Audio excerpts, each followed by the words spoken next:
Eh bien bonjour à tous, aujourd'hui on se retrouve pour une petite vidéo sur les matrices et les capteurs. Parce qu'évidemment, quand on parle de matrices, on va parler de capteurs. Mais je ferai aussi une autre vidéo qui parlera d'une autre partie par rapport aux capteurs, ce qui sera plutôt lié au bokeh ou à la montée en ISO par rapport aux capteurs, etc. Voilà, on verra ça plus tard. Et donc, on va déjà commencer par la base. Un capteur. Un capteur, c'est quoi ? Un capteur, c'est une surface photosensible. Une surface photosensible qui va convertir les rayons lumineux qui lui arrivent dessus, grâce à la lentille et grâce aux lentilles, donc aux objectifs, et donc va les convertir en signal électrique. Alors évidemment, pour ça il nous faut un convertisseur analogique numérique.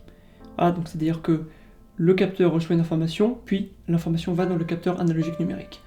Voilà, donc analogique, si vous voulez, si on veut un exemple, ça sera la lumière, et le numérique, ça sera le binaire, donc des 0 et des 1, donc de l'informatique.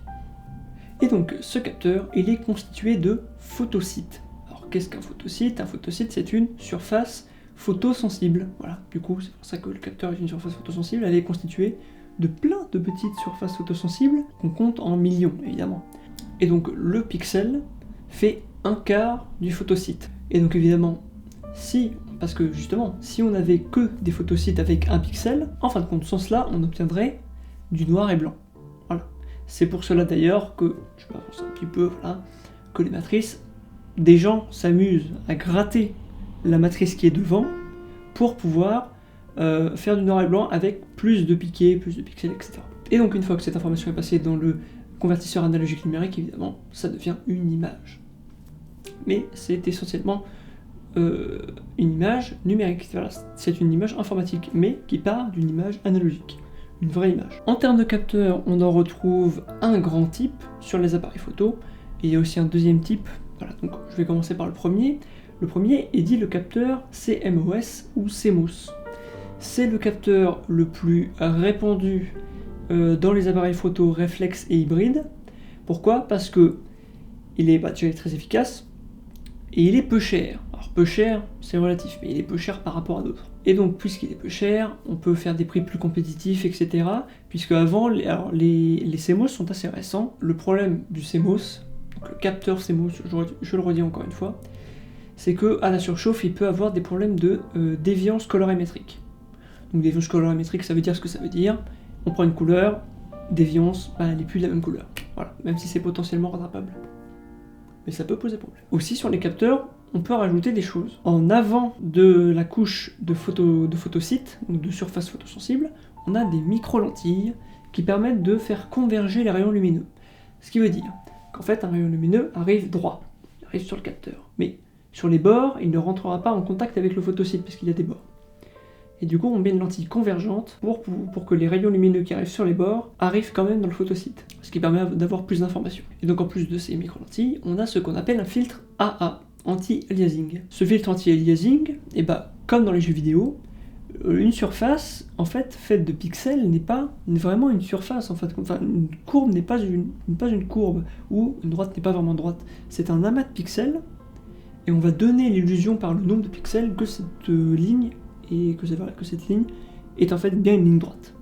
Mais en fait, elle n'est pas droite. Et donc l'anti-aliasing, à quoi ça sert ? Ça évite qu'au bord des objets, on puisse apercevoir une sorte d'effet, donc effet d'aliasing, comme s'il y avait des petits escaliers, à cause des pixels, puisque les pixels sont de forme rectangulaire. Et donc évidemment, cela pose problème, et donc le filtre anti-aliasing vient comme flouter le bord, enlever un petit peu de détail, c'est-à-dire qu'il confond deux pixels. Deux pixels auront la même valeur. Deux pixels côte-côte, évidemment. Mais c'est imperceptible. Aujourd'hui, c'est pratiquement imperceptible.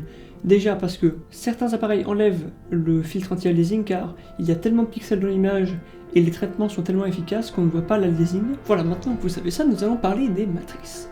Alors une matrice, qu'est-ce que c'est ? Eh bien, avec tout ça, imaginez que devant votre matrice, il y ait une autre plaque, une petite plaque de verre. Mettons en verre, évidemment. Eh bien, cette plaque serait des petits carrés, voilà, avec différentes couleurs. C'est le RVB, rouge, vert, bleu. C'est comme ça qu'on constitue une image avec du rouge, du vert et du bleu. Et donc, un pixel prend un quart du photosite. Donc on a 4 pixels par photosite. Et là, du coup, la matrice, elle va permettre de ranger ces pixels par couleur. Et donc, généralement, on va en parler après, mais généralement, on parle de 2 pixels verts, 1 pixel rouge et 1 pixel bleu. Cela permet donc de faire une image naturelle, avec des couleurs, des bonnes couleurs. Et donc ces pixels, une fois rangés, nous donnent l'image. Cependant, chez Fujifilm, on a une expérimentation, on peut dire même carrément ça. Voilà, ils ont fait le pari d'une autre matrice. Donc la matrice que je vous ai donnée, c'est-à-dire un pixel vert, un pixel rouge, un pixel bleu, un pixel vert, ça, c'est ce qu'on appelle une matrice de Bayer. C'est la forme traditionnelle d'une matrice, c'est le rangement des pixels. Et donc Fuji ont fait le pari d'une autre matrice, la matrice dite X-Trans. Alors, je ne vais pas vous montrer avec ma main, mais comme l'autre, je vais mettre une photo pour vous illustrer à quoi ressemble cette matrice. Alors, ça paraît très abstrait comme ça, évidemment, mais c'est de l'informatique, c'est comment c'est fait, c'est l'ingénierie. Et donc vous allez me dire, pourquoi est-ce que Fujifilm a tout d'un coup fait cette matrice? Il n'était pas obligé, évidemment, puisque la matrice de Bayer est utilisée par énormément de monde, et donc pourquoi l'utiliser? Parce que du coup, ça peut poser problème. On y viendra un petit peu après. Une matrice X-Trans, qu'est-ce que ça va amener?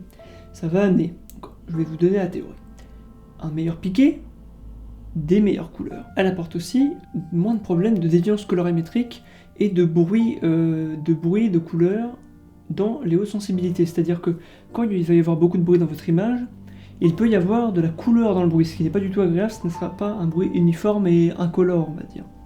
Et ça pose problème. Et donc la matrice X-Trans apporte une solution à ce problème. Et donc effectivement, tout cela est vrai. Une photo chez Fuji a beaucoup moins de problèmes dans les hautes sensibilités au niveau des dérives colorimétriques et au niveau du bruit un petit peu coloré de l'image. Et donc voilà, c'est une preuve, les images sont plus détaillées, effectivement ce n'est pas forcément toujours flagrant, mais effectivement il y a un petit gain. Et les couleurs, alors ça, les couleurs, c'est complètement différent. Les couleurs, on va pas en parler, c'est à vous de choisir. Voilà. Mais vous pouvez choisir, une X-Trans n'est pas forcément meilleure qu'une Bayer. La preuve, une X-Trans demande 20 à 30% de ressources en plus pour être traitées. Ce qui explique parfois que les Fuji ont été un petit peu lents.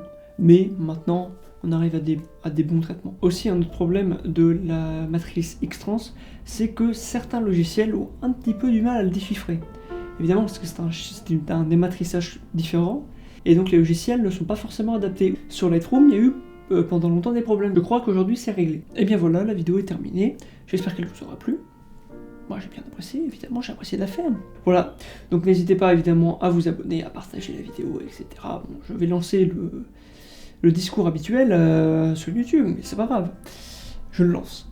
Voilà, donc s'il y a des gens qui sont intéressés, si vous connaissez des gens qui sont intéressés par la photo, mais qui ne connaissent pas vraiment, vous pouvez leur lancer le lien de la vidéo. Ce serait cool. Et donc je vous dis à très bientôt. Bonne soirée ou bonne journée.